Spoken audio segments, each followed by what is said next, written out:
زندگی میں ایک بھی کسی نے نماز نہیں پڑھی، میں فرض کا انکار نہیں کرتا، مسلمان ہے، گمراہ بھی اس کو نہیں کہا جائے گا چاہے ایک بھی نماز نہیں پڑھی، لیکن کسی صحابی کے بارے میں برا عقیدہ رکھتا ہے یا کسی اہل بیت کے کسی فرد کے بارے میں برا اعتقاد رکھتا ہے تو یہ گمراہ ہے، چاہے وہ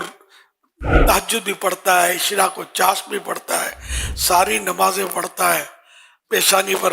داغ بھی سجدے کا اور پیری مریدی بھی، اور بھلے کوئی بھی اس کو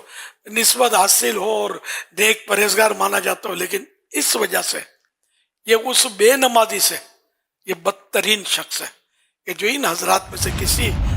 سے بغض رکھتا ہے، عناد رکھتا ہے۔ اللہ پاک ہمیں صحابہ اہل بیت کی محبت پر قائم رکھے اور انہی کی محبت پر خاتمہ کرے۔ کبھی بھی میری آپ سے درخواست ہے کہ کوئی ایسا فرد جو کسی صحابی یا اہل بیت کے کسی فرد سے بغض و عناد رکھے، ان پر تنقید کرے۔ آج کل کرتے ہیں تنقید، خاص کر سیدنا امیر معاویہ رضی اللہ عنہ کے بارے میں بڑا ہائی لائٹ ہوئے ہیں۔ اس طرح کے لوگ، داڑھی بھی ہوگی، بڑا تقریریں بھی جھاڑتے ہوں گے اور مطلب سب کچھ کرتے ہوئے، لیکن سیدنا امیر معاویہ رضی اللہ عنہ کے بارے میں یہ بک بک کرتے ہیں۔ تو ایسوں کی گلی سے بھی نہیں گزرنا، ان کی آواز کان میں پڑے تو کان بند کر لینا، کہ خدا نہ کرے صحابہ اہل بیت کی محبت کی شمع جو روشن ہے ہمارے دل میں وہ کہیں مدھم نہ پڑ جائے، یا خدا نہ خواستہ کہیں یہ بجھ نہ جائے۔ خطرہ، بہت خطرہ۔ تو یہ بالکل 440 واٹ یہ مثال ہے، یہ تو کروڑوں واٹ کا سمجھو خطرہ ہے اس میں۔ تو کبھی ایسوں کے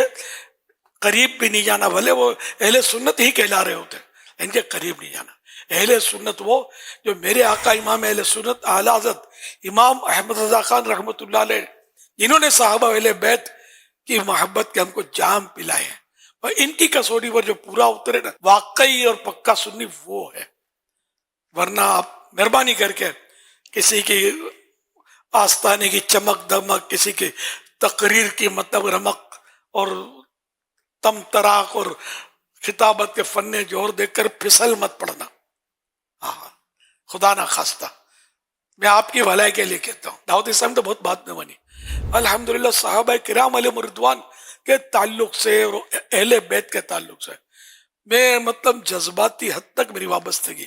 شروع سے ہی اللہ کی رحمت سے، یہ سمجھو ہمارے گھر میں سے ہم کو یہ گھٹی میں ملا ہے۔ ہم کو وہ صحابہ اہل بیت کی محبت چاہیے، ان کے ماننے والے چاہیے، ان کے ماننے والے ہمارے سر کے تاج، جو ان کو نہیں مانتے ہمارے پاؤں کی جوتی بننے کے بھی وہ قابل نہیں ہے،